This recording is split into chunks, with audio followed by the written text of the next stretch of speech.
Bueno, gente, hoy vamos a hablar de una novela turca. Y no es esa novela que estás viendo en Netflix, y yo sé que la estás viendo, sino de la vida real, de una novela más geopolítica. En los últimos años, Turquía está haciendo unos cambios importantes de los cuales nos estamos dando cuenta aquellos vecinos más cercanos, pero también los vecinos más lejanos.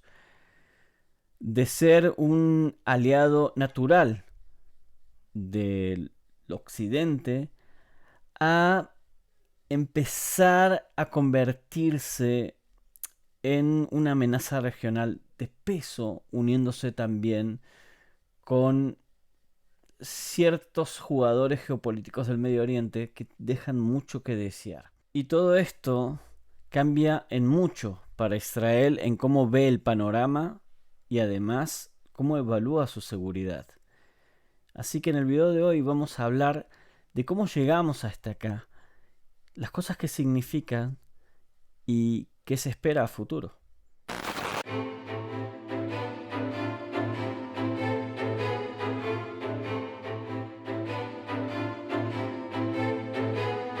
Preparé un mapa para que más o menos se entiendan las hegemonías en conflicto, ya que para entender a Turquía también hay que mirar primero el mapa regional, o sea, sus alianzas. Por un lado, en verde tenemos el eje salafista, donde tenemos ahí a países como Arabia Saudita, Emiratos Árabes Unidos, Egipto, y también se podría decir que tenemos a Jordania.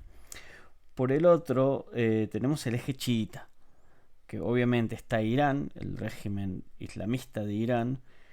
Después tendríamos en el Líbano a Hezbollah bien posicionado.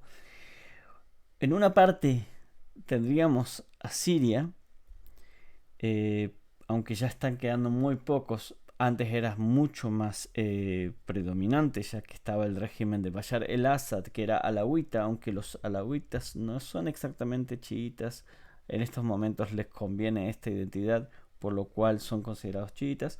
Y lo mismo pasa con los hutíes en el Yemen, que también no son exactamente chiitas, pero bueno, así son aceptados. Finalmente, en rojo he puesto a los que tienen la ideología de los hermanos musulmanes. Ahí tenemos los turcos, que no son árabes, son turkmenos. Tienen una ideología bastante diferente, en general una cultura distinta, pero igual predomina con Erdogan lo que sería la ideología de los hermanos musulmanes. Es una ideología que nace más o menos en Egipto, una ideología que jamás está utilizando justamente, crece, jamás es creado con este tipo de ideología de los hermanos musulmanes egipcios.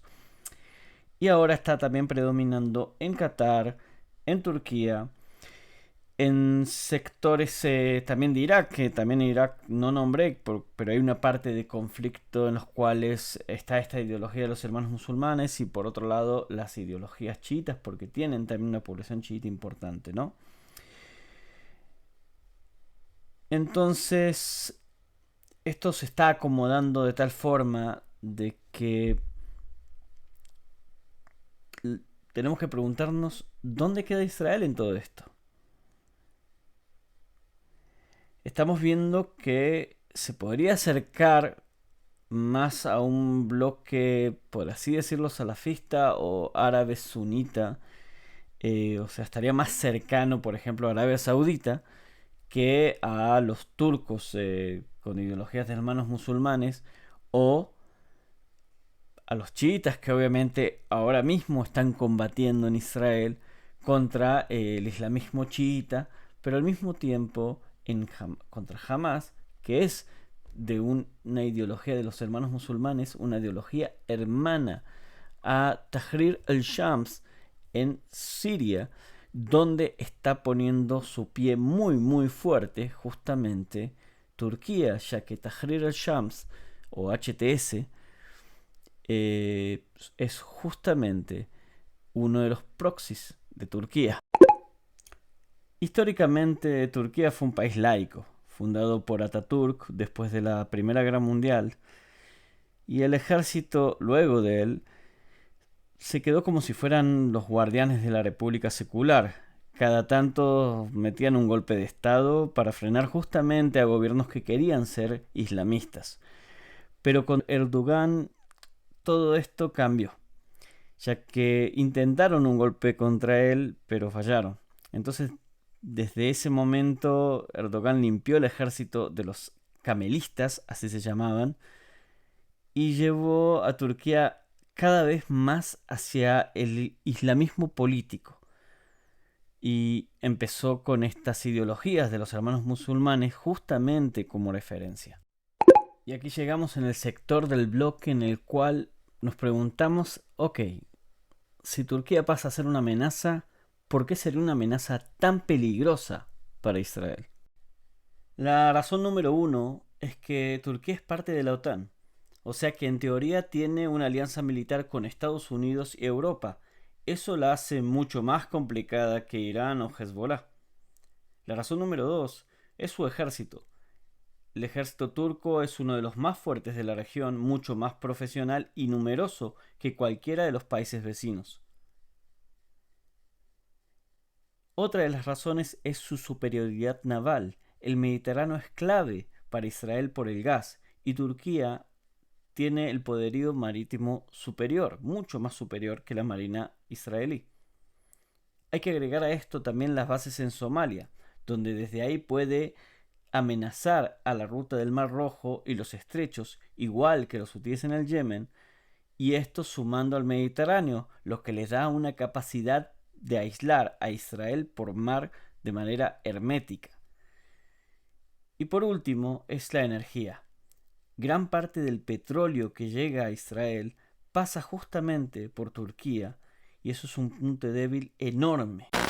Y justamente ahora es el momento de decirte que si te está gustando el video, hacele like. Si no estás suscrito, es el momento de parar todo, de suscribirte, activar la campanita si te llegan las notificaciones. Y si en general te gustan mis proyectos, te invito a que te suscribas en Buy Me a Coffee. Y de esa manera me puedas aportar a mí también, ayudar a que siga haciendo este contenido tan importante. Para vos es un cafecito por mes, a mí me ayuda muchísimo y además escribo casi día de por medio o por lo menos una vez por semana análisis especiales que solamente vos vas a poder leer. Ganamos todos. Bueno, seguimos con el video. Sí, tanto como para el gobierno así como para la oposición misma, esto de atacar a Israel funciona. Estamos hablando de que el relato turco dice que justamente es Israel el que quiere poner una hegemonía en el Medio Oriente, por eso quiere conquistar Gaza, por eso quiere conquistar el Líbano, por eso quiere conquistar Siria y están diciendo en algunos medios que también queremos conquistar Turquía, nada más ni nada menos. Este tipo de relatos generan mucho odio en la calle turca, pero más que nada generan votos. Y justamente ahí están apuntando en la política turca de hoy en día. Los turcos buscan ser la voz del Islam sunita en todo el mundo y eso los lleva con un fuerte choque y competencia con Arabia Saudita y Egipto, que son los que siempre están intentando luchar por esa corona. Y entonces Israel queda en el medio, ya que a veces esto coincide con los intereses egipcios o los intereses sauditas o los mismos intereses turcos, pero es como que también a veces esto mete en conflicto justamente los mismos intereses de estos mismos países. Entonces las amistades no son permanentes, lo único que es permanente es ese interés. Entonces, ¿con quién podría aliarse Israel?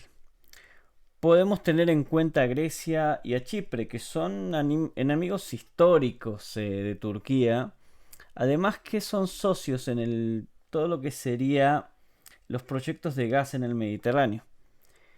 Por otro lado, también tenemos a la India. Hay que entender que Turquía se está aliando y acercando demasiado a Pakistán y eso a la India no le viene para nada bien, no le gusta para nada. Por lo cual no es tan alejado una realidad de un pacto entre la India e Israel para las defensas o para accionar en contra de Turquía, ya sea de manera diplomática, económica o militar, aunque sería un caso muy extremo. Pero hay que tener en cuenta, Egipto también está en el tablero geopolítico en esta situación. Hay que, hay que entender que los egipcios mismos se alejaron de estas ideologías de los hermanos musulmanes y que también por otro lado ya hay ciertas fricciones, más que nada en el Mediterráneo, por algunas declaraciones entre Turquía y sus aliados sobre la pertenencia de ciertas aguas internacionales. Entonces, Egipto también es a tener en cuenta. Además, que justamente tiene ese interés de volver a coronarse como aquel líder y representante del mundo sunita en el mundo. Entonces, en los próximos años estamos viendo que sí vamos a tener fricciones entre Israel y Turquía. De hecho, ahora mismo se pueden tangear este tipo de situaciones cuando vemos que Israel bombardea en Siria posiciones de Tahrir al-Shams, ya que no le interesa para nada que unas organizaciones que están dirigidas por ex Al-Qaedas se estén posicionando en lugares que pueden dañar estratégicamente los intereses de la defensa israelí. Y es por esto que Israel no le importa cualquier fricción con Turquía con tal de asegurar justamente su defensa. Lo que pasa es que esto golpea directamente a los intereses de Turquía de mantenerse y posicionarse y utilizar este proxy que tiene, que es Tahrir al-Shams, HTS, para justamente tener la influencia en Siria, pero al mismo tiempo poder combatir con los kurdos en el norte, noreste de justamente de Siria. Entonces hay fricciones muy tangentes. Tenemos que después preguntarnos qué va a pasar con este tipo de alianzas que se plantean. Tal vez Chipre tenga estos intereses. Están también hablando con otros jugadores aquí en el Medio Oriente. Pero una vez más, son fricciones que pueden llegar a lo militar, pero por el momento los estamos viendo más que nada en el plano diplomático y económico, aunque una guerra de divisas, una guerra de economía, una guerra política, lamentablemente en varios casos han llegado también a enfrentamientos militares y esperemos que no. Entonces los dejo con esta foto, donde vemos que Turquía a paso lento pero fuerte y preciso está dejando de ser ese aliado de Occidente para retomar aquellas ideologías islamistas y también esas intenciones de ser una hegemonía o un imperio como lo fue en su momento el Imperio Otomano. Pero te lo dejo a vos. Decime vos qué pensás, qué crees que va a pasar y qué debería hacer Israel. Te leo en los comentarios.